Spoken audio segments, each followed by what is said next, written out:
देखिए, आप में से काफ़ी सारे लोग ऐसे हैं जो कि अपना बर्थ सर्टिफिकेट ऑनलाइन बनाना चाहते हैं। बेसिकली आप बिहार से आते हैं या फिर किसी भी स्टेट से आते हैं। तो आज की इस वीडियो में आपको हम बताने जा रहे हैं कि अगर आप अपना जन्म प्रमाण पत्र ऑनलाइन बनाना चाहते हैं तो किस तरह से बना सकते हैं। हालांकि इसमें दो कंडीशन होता है। पहला कंडीशन में आप ऑनलाइन बनाते हैं और दूसरा कंडीशन में आपको जो है ऑफलाइन भी बनवानी पड़ती है। उसके रिगार्डिंग भी हम बात करेंगे। तो प्लीज़ वीडियो शुरू से अंत तक लेकर जरूर देखिएगा, क्योंकि हम एक फॉर्म फिल करके दिखाएंगे जिसमें आपको स्टेप बाय स्टेप जानकारी देंगे कि आप अपना जन्म प्रमाण पत्र के लिए किस तरह से आवेदन दे सकते हैं। तो प्लीज़ वीडियो शुरू से अंत तक लेकर जरूर देखना, और वीडियो थोड़ा सा भी अच्छा लगे तो वीडियो को लाइक जरूर करना। तो चलिए आज का वीडियो शुरू करते हैं। सबसे पहले आपको ये वाला पोर्टल पे आना होगा, जिसका लिंक हम नीचे उपलब्ध करवा दिए हुए हैं। यहाँ से जन्म के साथ साथ आप चाहें तो मृत्यु का भी रजिस्ट्रेशन करवाकर मृत्यु प्रमाण पत्र भी बनवा सकते हैं। उसके लिए हम अलग वीडियो लेकर आएंगे, ठीक है। यहाँ पे ध्यान रखेंगे, आप जिनका भी रजिस्ट्रेशन करेंगे ना, जैसे कि मान लीजिए आपके घर में किसी बच्चे का जन्म हुआ है, उनका आप रजिस्ट्रेशन करेंगे तो उनका जो उम्र है ना 21 दिन के अंदर ही होनी चाहिए। अगर उससे अधिक हो गया है तो उसमें जो है दूसरा प्रोसेस फॉलो करना होता है, जिसके लिए हमने वीडियो बनाया हुआ है। तो आप उस वीडियो को देख लेंगे, डिस्क्रिप्शन बॉक्स में लिंक मिलेगा, नहीं तो आई बटन में भी आपको देखने को मिल जाएगा। यहाँ पे देखिए सबसे पहले जो है आपको यूजर लॉगिन जो है क्रिएट करना पड़ेगा। तो उसके लिए जनरल पब्लिक साइन अप का एक बटन मिलेगा, जिसपे आपको क्लिक करना होगा। आपके सामने जो एक साइन अप का फॉर्म खुलेगा, जिसमें सबसे पहले तो यूजर नेम आपको बनानी होगी। यूजर नेम में जैसे कि मान लीजिए आपका नाम है तो नाम आप टाइप कर सकते हैं, कुछ भी टाइप कर सकते हैं। जो आपका यूजर नेम होगा लॉगिन करते समय आप उसको इस्तेमाल करेंगे। फिर यहाँ पे ईमेल आईडी आपको देना होगा। और यहाँ पे काफी सारे लोग कहेंगे कि साइन अप में हम किनका जानकारी डालें। देखिए, आपके घर में किसी बच्चे का जन्म हुआ है और आप उनके माता पिता हो सकते हैं, कोई अभिभावक हो सकते हैं, कोई साइबर कैफे वाले हो सकते हैं, ठीक है। तो अपना जानकारी डालकर यहाँ पे रजिस्ट्रेशन करेंगे तो बेहतर रहेगा। उसके बाद यहाँ पे मोबाइल नंबर और date of occurrence of event, यानी कि उनका जन्म है कब हुआ है, यहाँ पे आपको बतानी होगी। इस कैलेंडर के माध्यम से आप चूज कर लेंगे, ठीक है। 21 दिन के अंदर ही आपको यहाँ पे डेट सेलेक्ट करने का आई थिंक मेरे हिसाब से ऑप्शन देखने को मिलेगा। यहाँ पे देख लीजिए, ठीक है। देखिए 5 यहाँ पे डिसेबल है, 6 से लेकर 25 के बीच तक यहाँ पे दिखा रहा है। तो 21 दिन के अंदर ही उनका उम्र होगा, तो आप यहाँ पे फॉर्म को भर पाएंगे, ठीक है। फिर यहाँ पे जो भी उनका जन्म हुआ है वो जो है प्लेस आपको बताना है कि कहाँ हुआ है, कौन सा स्टेट में हुआ है, तो स्टेट यहाँ पे बताएंगे। फिर यहाँ पे डिस्ट्रिक्ट सेलेक्ट करेंगे। उसके बाद आपका जो भी सब डिस्ट्रिक्ट या फिर तालुक लगता है वो बताएंगे। फिर यहाँ पे विलेज या फिर टाउन का सिलेक्शन करेंगे। और उसके बाद रजिस्ट्रेशन यूनिट में आप देखेंगे तो आपको सेलेक्ट करने का ऑप्शन आएगा, जैसे कि हम आपको दिखाते हैं यहाँ पे। इस तरह से आप सेलेक्ट कर लेंगे, ठीक है। तो आपका जो भी रजिस्ट्रार की जानकारी होगी यहाँ पे आपको देखने को मिल जाता है। इजिली आप देख सकते हैं कि आपका जो रजिस्ट्रार है कौन है। तो यहाँ पे देख सकते हैं ना, यही आपका रजिस्ट्रेशन यूनिट है। तो इसी के माध्यम से आपका जो है अप्रूवल मिलने वाला है। उसके बाद यहाँ पे कैप्चा को फिल करेंगे, रजिस्टर के बटन पर क्लिक करेंगे। तो जैसे ही रजिस्टर के बटन पर क्लिक करेंगे तो आपका जो रजिस्ट्रेशन है यहाँ पे कंप्लीट हो जाएगा। अब यहाँ पे आपको जो है एक मेल भेजा गया है, जिसपे क्लिक करके अपना जो अकाउंट है उसको एक्टिवेट करना होगा। तो सबसे पहले तो हम मेल चेक कर लेंगे। तो इस तरह से आपको जो है मेल मिलेगा, जिसमें आपका यूजर आईडी भी यहाँ पे देखने को मिल जाएगा। और उसके बाद यहाँ पे क्लिक हियर का जो बटन है आपको देखने को मिलेगा, इस पे आपको क्लिक करना है। तो आप जो है इस तरह से लॉगिन वाले पेज पे आ जाएंगे। इसका मतलब ये है कि आपका जो आईडी है वो यहाँ पे कंफर्म हो गया, वेरीफाई हो गया। अब यहाँ पे अपना जो यूजर आईडी है वो आपको डालना है, जैसे कि आपको जो भी यहाँ पे मेल पे मिला हुआ है आप यहाँ पे देख सकते हैं।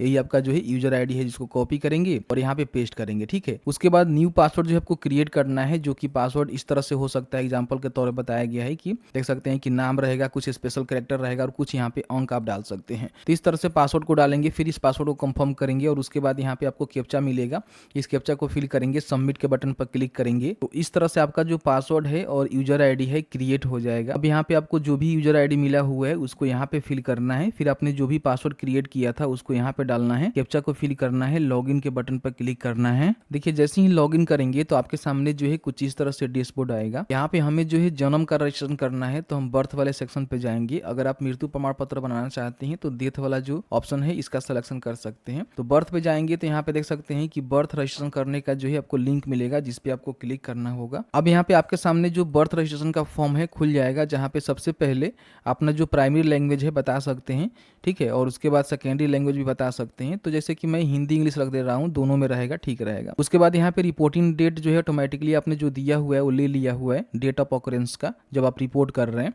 और बाकी यहाँ पे चाइल्ड का जो डेट ऑफ बर्थ है वो आपको बताना है कि आपके बच्चे का जो डेट ऑफ बर्थ है वो जन्म कब हुआ है। तो यहाँ से आप सेलेक्ट करेंगे। इसमें भी आपको 21 दिन का ही समय देखने को मिलेगा, तो देख लीजिएगा आपका जो भी डेट होगा उसको आप यहाँ पे सेलेक्ट करेंगे। फिर यहाँ पे उनका लिंक बताएंगे कि वो मेल है कि फीमेल है, तो यहाँ पे बता देंगे। बच्चे का जानकारी आप डाल रहे हैं, उसके बाद थोड़ा सा ऊपर करेंगे। अब यहाँ पे बच्चे का जो फर्स्ट नेम है वो आपको लिखना है, यहाँ पे मिडिल नेम लिखना है और यहाँ पे उसका लास्ट नेम लिखना है। जो भी नामकरण आप कर लिए हुए हैं तो उसके हिसाब से उसका नाम जरूर बताएंगे। और जिस तरह से आप इंग्लिश में लिखेंगे उस तरह से यहाँ पे हिंदी में भी टाइप हो जाता है। बाकी यहाँ पे देख सकते हैं कि EID नंबर, अगर उसका आधार कार्ड नंबर है तो दे सकते हैं, हालांकि आधार कार्ड नहीं है तो आधार कार्ड आप यहाँ पे छोड़ देंगे, कोई भी दिक्कत नहीं है। उसके बाद यहाँ पे प्लेस ऑफ बर्थ की जानकारी भरेंगे कि उनका जो जन्म है वो कहाँ हुआ है, ठीक। तो यहाँ पे सबसे पहले प्लेस ऑफ बर्थ की जानकारी में बताएंगे कि घर पे हुआ होगा तभी जो आप यहाँ पे रजिस्ट्रेशन कर सकते हैं। हॉस्पिटल में या फिर मान लीजिए सरकारी अस्पताल में हुआ है तो वहीं से आपका बर्थ सर्टिफिकेट बन जाता है।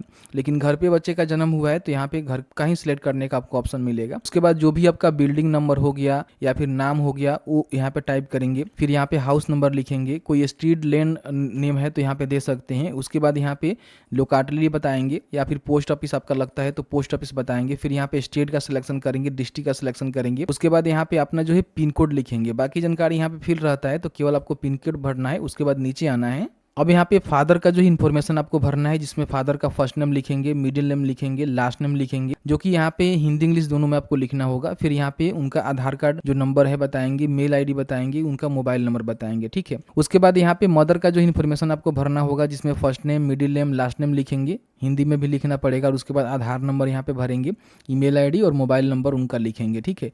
उसके बाद नीचे आएंगे।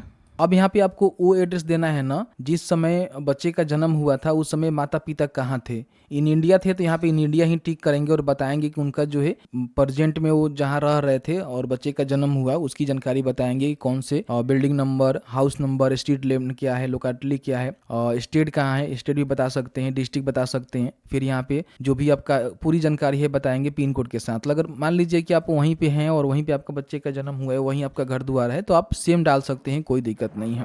उसके बाद आपको नीचे आना है। यहाँ पे जो परमानेंट एड्रेस होता है पेरेंट का यानी कि माता पिता का, वो आपको फिलअप करना होगा। तो यहाँ पे मान लीजिए अगर ऊपर प्रेजेंट और आपका परमानेंट सेम है तो आप यहाँ पे टिक कर देंगे तो दोनों सेम हो जाएगा। अलग अलग है तो अलग अलग जानकारी भरेंगे पिन कोड के साथ, ठीक है। अब यहाँ पे आपने जो भी लॉगिन ID क्रिएट किया हुआ है, ठीक है, उनका जानकारी आप देंगे कि आप इन्फॉर्म कर रहे हैं तो आप उनके कौन हैं, ठीक है। तो जैसे कि अपना नाम लिखेंगे, अपना पता लिखेंगे, पिन कोड लिखेंगे और फिर यहाँ पे अपना जो है मान लीजिए अगर आपका एड्रेस सेम है तो आप यहाँ पे टिक कर सकते हैं। तो एड्रेस सेम हो जाएगा, अलग अलग होगा तो अलग अलग भरेंगे, ठीक है। और उसके बाद सेव के बटन पर क्लिक करेंगे। यहाँ पे आपको जो है सांख्यिकी जो सूचना है वो आपको फिलअप करना होगा। तो सबसे पहले आपको बताना है कि माँ का जो निवास का शहर है या फिर गाँव है, ठीक है। तो यहाँ पे उसका जो है स्टेट बताएंगे, उसके बाद डिस्ट्रिक्ट बताएंगे और यहाँ पे अपना जो है उप जिला बताएंगे। अगर मान लीजिए वो शहर से हैं तो यहाँ पे टाउन करेंगे, विलेज से हैं तो विलेज करेंगे, जैसे उनकी माता की जानकारी पूछी जा रही है। फिर यहाँ पे अपना जो है नगर या फिर गांव का जानकारी भरें। उसके बाद उनका रिलीजन क्या है, धर्म बताएंगे कि हिंदू है कि मुस्लिम है, ठीक है। उसके बाद उनके जो है पिता का जो एजुकेशन है वो क्या है वो बताएंगे, कहाँ तक पढ़े लिखे हैं। अगर अशिक्षित है तो यहाँ पे इलिटरेट भर सकते हैं। अगर वो पढ़ाई किए हुए हैं तो प्राइमरी है कि मिडिल है कि बिलो प्राइमरी है तो उस जानकारी आप यहाँ पे बताएंगे, ठीक है। उसके बाद फादर का जो ऑक्यूपेशन है वो क्या करते हैं, किस तरह से वो काम करते हैं, तो जिस तरह से उनका काम होगा उसकी जानकारी बताएंगे। फिर यहाँ पे मदर का भी एजुकेशन आपको बताना होगा कि कहाँ तक ने उन्होंने पढ़ाई किया हुआ है। फिर यहाँ पे बताएंगे को कौन से काम करती है तो यहाँ पे वो जानकारी भरेंगे, ठीक है। उसके बाद अदर इन्फॉर्मेशन में देखेंगे अगर माँ की उम्र पूरे साल में पहली शादी के समय कितना था वो बताएंगे। फिर यहाँ पे माँ की उम्र पूरे साल में इस जन्म के समय कितना था वो बताएंगे। उसके बाद अब तक इस बच्चे सहित माँ को जिंदा पैदा हुए बच्चों की संख्या आप बताएंगे, ठीक है। जो कि जिंदा मान लीजिए कोई और भी उनका पुत्र है तो उसकी जानकारी आप बता सकते हैं। फिर यहाँ पे प्रसव किस तत्वाधान में संपन्न हुआ, तो यहाँ पे देख सकते हैं कि मान लीजिए जो परंपरागत होता है, जो परिचर्का द्वारा होता है या फिर रिश्तेदार अन्य के द्वारा होता है या फिर डॉक्टर नर्स, जो भी आपका है जिस भी कंडीशन में आपका हुआ है वो बताएंगे, ठीक है। उसके बाद यहाँ पे डिलीवरी का जो मेथड है वो बताएंगे कि किस तरह से नॉर्मल हुआ या फिर किस तरह से हुआ तो वो बताएंगे। फिर यहाँ पे जन्म के समय जो है बच्चे का जो वजन था केजी में आपको बताना है कि कितने केजी का था तो आप यहाँ पे बता सकते हैं, ठीक है। उसके बाद जो है जो गर्भधारण का समय है सप्ताह में आपको बताना होगा कितने सप्ताह में जो है बच्चे का जन्म हुआ है। फिर यहाँ पे देख सकते हैं कि उसके रिलेवेंट कोई भी डॉक्यूमेंट है, जैसे कि रिपोर्टिंग पत्र हो गया, ठीक है, तो यहाँ पे आपको 8 MB जो है से कम फाइल साइज में PDF में यहाँ पे अपलोड करना है। PDF JPG PNG में भी अपलोड कर सकते हैं। तो यहाँ पे जो है जो भी रिलेवेंट डॉक्यूमेंट है वो डॉक्यूमेंट लगाकर आपको यहाँ पे चूज फाइल के बटन पर क्लिक करके यहाँ पे अपलोड करना है। जो कि मान लीजिए कहीं कुछ भी आपके पास कोई डॉक्यूमेंट हो सकता है, माता पिता का आधार कार्ड हो सकता है या फिर और भी बहुत सारे डॉक्यूमेंट हो सकते हैं, ठीक है। तो डॉक्यूमेंट लगाएंगे, कोई मेडिकल प्रिस्क्रिप्शन है तो भी लगा सकते हैं। हालांकि देना मैंडेटरी नहीं है, आप चाहें तो इसको छोड़ भी सकते हैं, वो आपके ऊपर निर्भर करता है। तो देख लीजिएगा, तो मैं यहाँ पे इसको नहीं फिल कर रहा हूँ। फिर यहाँ पे के बाद कोई रिमार्क है तो आप यहाँ पे लिखेंगे, सेव के बटन पर क्लिक करेंगे। अब आपके सामने जो है पूरा इसका प्रीव्यू आएगा, जो भी जानकारी आपने फिल आउट किया हुआ है वो सभी जानकारी आपको यहाँ पे देखने को मिलेगा। एक बार इसको चेकआउट जरूर कर लेना, क्योंकि इसमें किसी प्रकार की कोई भी मिस्टेक होगा तो आप जो है अभी यहाँ पे एडिट कर पाएंगे, बाद में आपको एडिट करने का ऑप्शन नहीं मिलेगा। तो इन बातों का ध्यान रखेंगे। इसमें जो भी आपने सपोर्टिंग डॉक्यूमेंट्स अपलोड किया हुआ है उसको आप यहाँ पे देख भी सकते हैं, देखना चाहते हैं तो। उसके बाद यहाँ पे सबमिट के बटन पर क्लिक करेंगे। जैसे ही सबमिट के बटन पर क्लिक करेंगे तो आपके सामने इनका जो है प्रिंट आउट आपको देखने को मिलेगा, जिसमें सभी जानकारी फिलअप रहेगा। यहाँ पे जो सिग्नेचर है और लेफ्ट जो थंब इम्प्रेशन है कोई भी आप दे सकते हैं, जो भी इनका इन्फॉर्मेशन दे रहा है, ठीक है। जैसे कि जो फॉर्म फिलअप कर रहा है, तो जैसे कि माता पिता किसी का जो है सिग्नेचर आप यहाँ पे करवाएंगे या फिर थंब इम्प्रेशन देते हैं तो उनका जो लेफ्ट थंब इम्प्रेशन यहाँ पे लगाकर, ठीक है। इसको क्या करना है कि आपका जो भी रजिस्ट्रार होगा, नीचे आप देखेंगे तो आपका जो है रजिस्ट्रार का यहाँ पे जानकारी दिया हुआ है कि जो भी आपको ये प्रिंट आउट मिला हुआ है इसमें जो है आपको सिग्नेचर करके और सपोर्टिंग डॉक्यूमेंट को लगाकर आपको जो भी रजिस्ट्रार का नाम यहाँ पे दिया गया है, देख सकते हैं। जैसे कि विलेज आपका टाउन हो गया, जैसे कि मान लीजिए आप ग्रामीण क्षेत्र से आते हैं तो आपके जो भी पंचायत सचिव होते हैं ना वो आपका रजिस्ट्रार होते हैं, ठीक है। तो वहाँ पे ले आकर इसको जो है आपको जमा करना होगा, ठीक है। जमा करने के बाद वो फॉरवर्डिंग करेंगे, फिर संख्याकी पदाधिकारी के लगे जाएगा, वहाँ से आपका इश्यू होगा, फिर आपका बर्थ सर्टिफिकेट आपको यहाँ पे जारी कर दिया जाएगा। और बर्थ सर्टिफिकेट जारी हो जाएगा तो आप यहीं से जो है इसको डाउनलोड भी कर सकते हैं। तो डाउनलोड करने के लिए फिर से यहाँ पे आना होगा, आपको जो है यूजर आईडी पासवर्ड को नोट डाउन करके रखना होगा, क्योंकि समय समय पे इसी से आप लॉगिन करेंगे और कैप्चा को फिल करेंगे। लॉगिन के बटन पर क्लिक करेंगे तो जैसे ही लॉगिन करेंगे तो यहाँ पे बर्थ वाले सेक्शन पे जाएंगे तो अपना जो रिपोर्टिंग है उसको प्रिंट कर सकते हैं। और जब सर्टिफिकेट यहाँ पे आपका अप्रूव हो जाएगा तो यहीं पे जो है डाउनलोड का बटन मिलेगा, जहाँ से आप इसको डाउनलोड भी कर सकते हैं। जैसे कि आपने देखा कि मैंने जो है सभी जानकारी बहुत ही आसान भाषा में समझाने की कोशिश किया हुआ है कि अगर जो भी बच्चा का जन्म हुआ है और वो जो है 21 दिन के अंदर है तो उसका जो है ऑनलाइन यहाँ पे किया जा सकता है। बाकी आपका उससे ज़्यादा अधिक उम्र है तो बिहार में बेसिकली ऑफलाइन प्रक्रिया है, जिसके लिए मैंने ये वाला वीडियो दिया हुआ है। इसको आप देखेंगे तो आपको सभी जानकारी बहुत ही आसान भाषा में समझ में आएगा। उम्मीद है दोस्तों मैंने सभी जानकारी बहुत ही आसान भाषा में समझाने की कोशिश किया हुआ है। फिर भी आपके मन में कोई भी सवाल होगा इस वीडियो से रिलेटेड तो आप हमें कमेंट सेक्शन में कमेंट करके पूछ सकते हैं।